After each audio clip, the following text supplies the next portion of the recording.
நம சிவாய. அனைவருக்கும் அன்பான தெய்வ மகளின் வணக்கம்.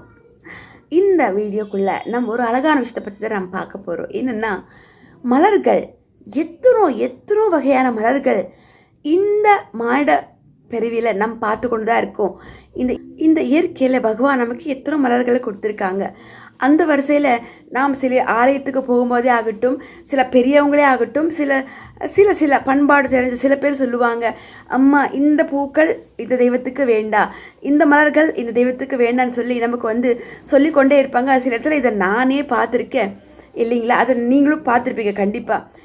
நான் என்ன சொல்ல வரேன்னா, இறைவனால் படைக்கப்பட்ட அனைத்து மலர்களும் இறைவனுக்கே சொந்தம் இல்லையா? பகவான் சொல்லியிருக்காங்களா, எனக்கு இந்த மலர்கள் வேண்டாம், எனக்கு இந்த விஷயம் வேண்டாமான்னு ஏதாவது சொல்லுவாங்களா? பகவான் கேட்பது என்ன? உண்மையான அன்புங்க, உண்மையான பக்திங்க. அது ஒன்றே போதுமானது பகவானுக்கு.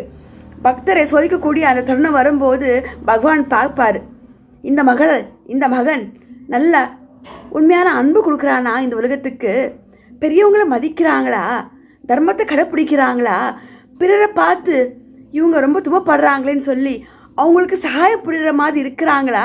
இதெல்லாம் தான் பகவான் பார்க்குறாங்களே தவிர, எனக்கு இந்த மலர்கள் வேண்டாம், எனக்கு இது வேண்டான்னு சொல்லி எந்த தெய்வமும் சொல்ல கிடையாது இல்லைங்களா? அந்த வருஷம் எத்தோ மலர்கள் தான் ஒரு நாள் இறைவனை போய் சேரலையே, இன்றைக்கி நம்ம பூத்துட்டோமே, இறைவனை போய் சேரலையேன்னு சொல்லி எத்தனை மலர்கள் துக்கமிடும் கண்டிப்பாக இல்லைங்களா? அப்புறம் நாம் என்ன பண்ணணும்? எந்த மலர்களாக இருந்தாலும் பரவாயில்லைங்க, அதை வீணாக்க வேண்டாம், செடியிலே விட்டு வீணாக்க வேண்டாம். அதை நல்லபடியாக பிச்சு ஒரு நல்ல ஒரு மங்களகரமான தட்டில் அதை வைத்து இறைவனுக்கு சமர்ப்பணம் பண்ணுங்க. அது வாசனை உள்ளா பூவாக இருந்தாலும் பரவாயில்ல, மலர்கள் அந்த வாசனை இல்லாமல் இருந்தாலும் பரவாயில்லைங்க. ஏனென்றால் எல்லா ஒரு நாளைக்கு பூத்த பூவுமே அது இறைவனுக்கு சேரணும். இல்லைன்னா அந்த மலரே துக்கப்படும். இன்றைக்கி நம்ம பூத்துட்டோமே, பகவானை சேரலையே, என்னை யாருமே சூடலையே, தலைக்கு பெண்களாக இருந்தாலும் தலைக்கு அந்த பூக்களை சூடலையே, இறைவனுக்கு சமர்ப்பணம் பண்ணலையேன்னு சொல்லி அந்த மலர்களே துக்கமிடும். அந்த துக்கத்தை நாம் பார்க்கணுமா? ஏனென்றால் இறைவனால் படைக்கப்பட்ட அனைத்து மலர்களும் இறைவனுக்கே சொந்தங்க. இறைவனால் படைக்கப்பட்ட அனைத்து மலர்களுமே இறைவனுக்கு தானே இங்கே சொந்தம். அதை நாம் கொஞ்சம் யோசிக்க வேண்டாமா? சில பேர் செடியில் பார்த்தீங்கன்னா பூக்கள் அப்படியே இருக்கும், அதை எடுத்து பகவானுக்கு செலுத்த மாட்டேன்றாங்க. எத்தனை இடத்துல நான் பார்க்குறேன். ஆனால் சில பேர் மலர்களே இல்லையே பூஜைக்குன்னு சொல்லி வருத்தப்படுறவங்களும் நான் பார்த்துருக்கேன். அந்த வருஷத்தில் இந்த பெண்ணும் ஒரு டைம் என்னுடைய பூஜை நேரத்தில் மலர்கள் இல்லைன்னா ரொம்ப வருத்தப்படுவேன்.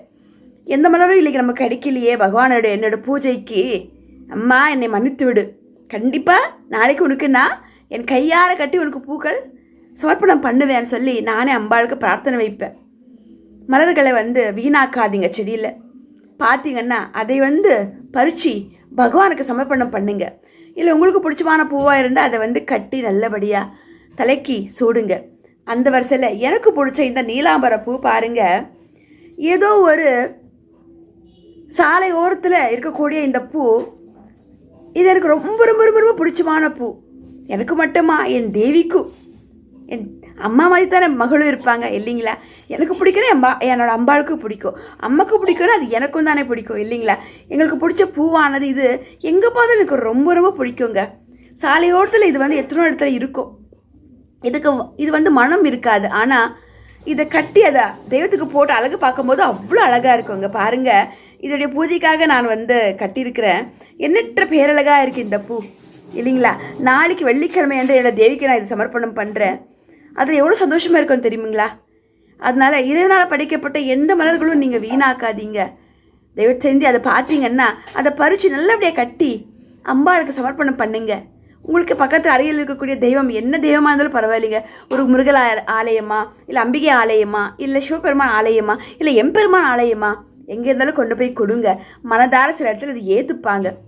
அவங்க யாருமே சில இடத்துல சில மனமில்லாத பூ ஏற்றுக்கலையா, கொண்டு நம்ம சுவாமி அறையில் நம்ம சுவாமிக்கு நம்ம போடலாம் இல்லைங்களா?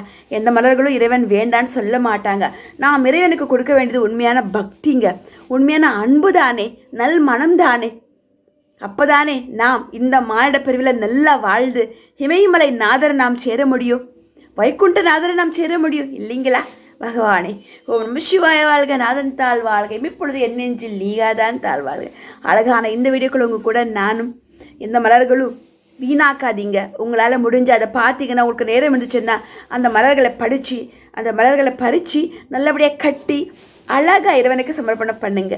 இதோ இந்த மலர்களானது என்னுடைய பூஜை நேரத்தில் என்னுடைய இறைவனுக்கு இதை பறித்து கொண்டு வந்து கொடுத்த அன்பான அன்பு மகனுக்கு நான் நன்றி சொல்லுவேன். பகவானே, ஓம் நம சிவாய வாழ்க, நாதன் தாழ் வாழ்க, இமைப்பொழுது என் நெஞ்சில் நீகாதான் தாழ் வாழ்க. அழகான இந்த வீடியோ உங்களுக்கு பிடிச்சது 2 பேருக்கு ஷேர் பண்ணி விடுங்க.